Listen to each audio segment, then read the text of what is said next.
Ina Podcast.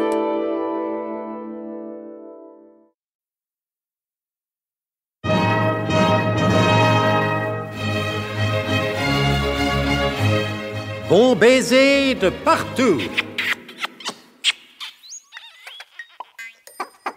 Une émission secrète de...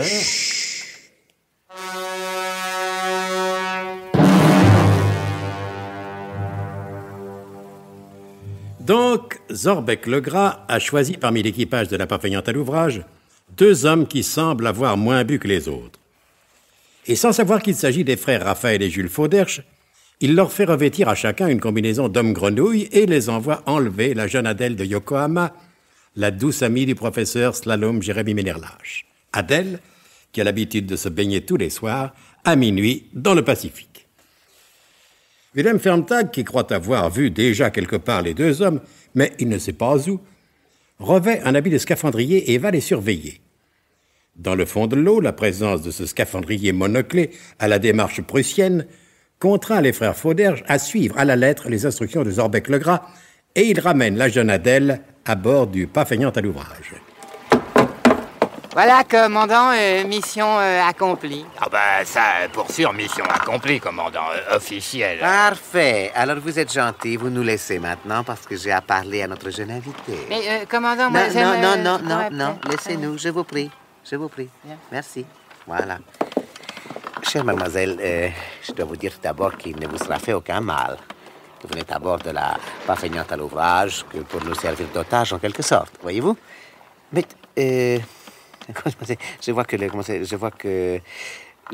vous voulez que je vous fasse donner des vêtements, mademoiselle, parce que... Pourquoi faire, commandant?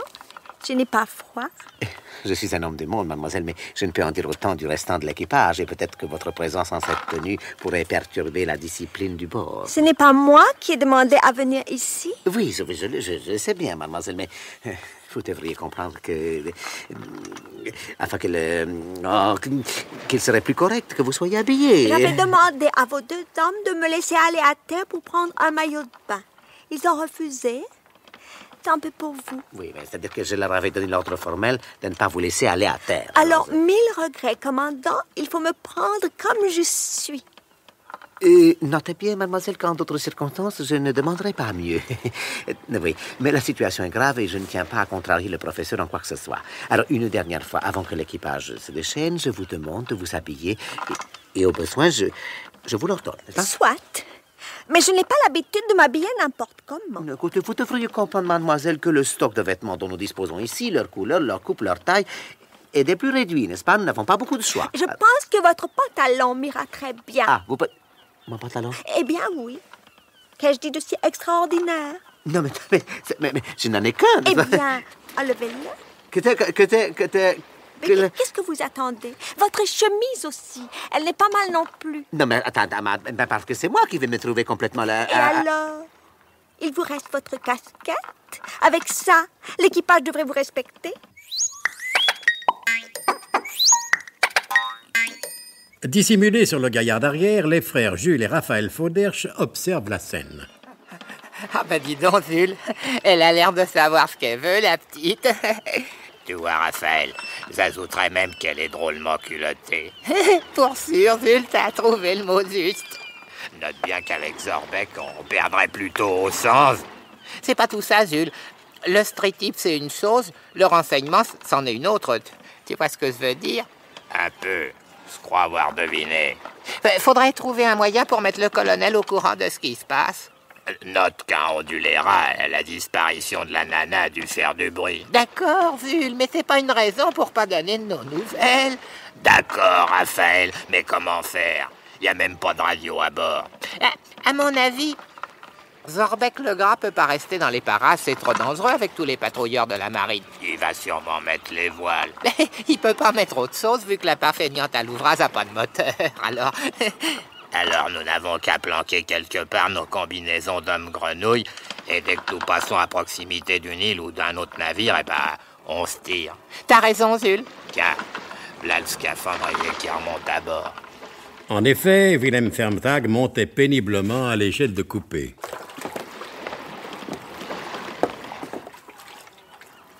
Voilà. Allez, venez, mon bon Ferntag, que je dévisse votre casque. Allons-y. Et là, un boulot. Un deuxième boulot. Quel boulot? Écoute, un autre, et voilà. Oh. Zorbeck, comme c'est bon de respirer à l'air libre.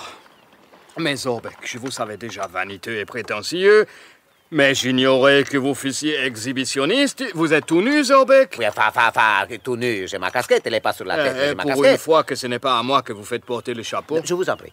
Déshabillez-vous, Ferntag. Vous pensez bien que je ne vais pas rester avec cette combinaison de scaphandrier? On étouffe là-dedans. Non, comprenez-moi bien, Ferntag. Je ne vous demande pas seulement d'enlever votre scaphandre. Je vous demande de vous déshabiller complètement pour me passer votre chemise et votre pantalon. Mais alors c'est moi que je serai tout nu. Vous n'avez qu'à remettre le scaphandre, Ferntag. Et pourquoi vous le mettez pas, vous, hein, Varum? Mais parce que je suis le commandant, Ferntag. Et qu'on n'a jamais vu un commandant habillé en scaphandrier sur la passerelle d'un navire. Et surtout parce qu'un commandant, ça donne des ordres. Alors, dans ce cas, Zorbeck, si vous faites appel à mon sens de la discipline, vous avez gagné. Tenez, voici mon pantalon. Voilà. Merci, mon bon Ferntag. Bon, est-ce que tout s'est passé selon le plan prévu? Naturellement, Zorbeck. Vous savez bien que lorsqu'on me confie une mission, on peut compter sur moi. Oh, parbleu, je le sais bien, mon bon Ferntag. Bon, alors, racontez-moi tout de même ce que vous avez fait. Eh bien, tout d'abord, je me suis tenu en dessous des baigneurs pour voir s'ils prenaient bien la bonne direction. Oui. Je vous ai déjà dit, Zorbeck, que je me méfiais de ces deux hommes. Leur visage ne m'était pas inconnu. Mais oui, vous me l'avez dit plusieurs fois, mais même comme vous êtes incapable de vous souvenir, vous les avez rencontrés, ça ne me sert pas à grand-chose. Mais alors. je retrouverai, vous Oui, verrez. mais quel important ça, puisqu'ils ont accompli exactement ce que je demandais. Continuez votre compte-rendu, s'il vous plaît. Ah, Zorbeck, j'allais oublier. Oui. Toujours à propos du visage.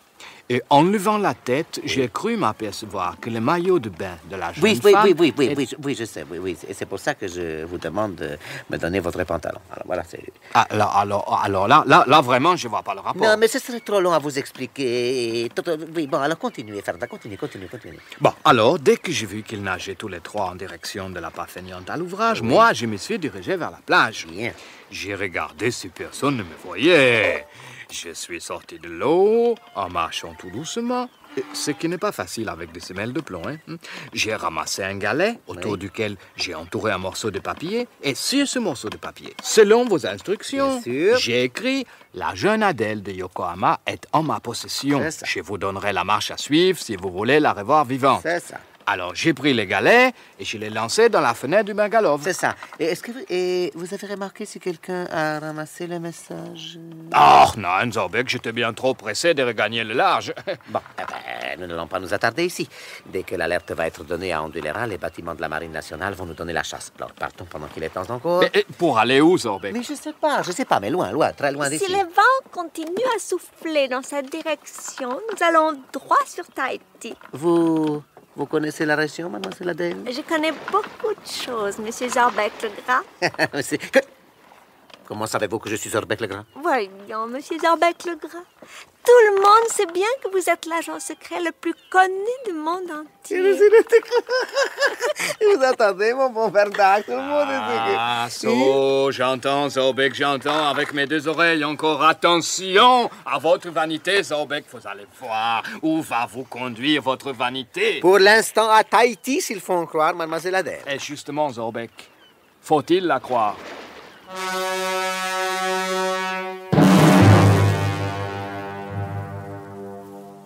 Eh oui, pour une fois, l'abominable Willem Ferntag, par un prodigieux effort de réflexion, dont il est à la vérité assez peu coutumier, a posé, je crois, la question essentielle. Faut-il croire tout ce que raconte la jeune Adèle de Yokohama? Ce n'est pas parce qu'elle portait volontiers le costume de la vérité et qu'elle en avait l'âme. Mais pour en savoir davantage, le mieux est de ne pas manquer l'écoute des prochains épisodes de notre grand feuilleton d'espionnage, de striptease et de mer du Sud, Bon baiser de partout. C'était Bon baiser de partout. Une émission secrète de... Pierre Dac et Louis Rognoni. Avec Anne Capril, Roger Carrel, Claude Dassé, Alain Roland.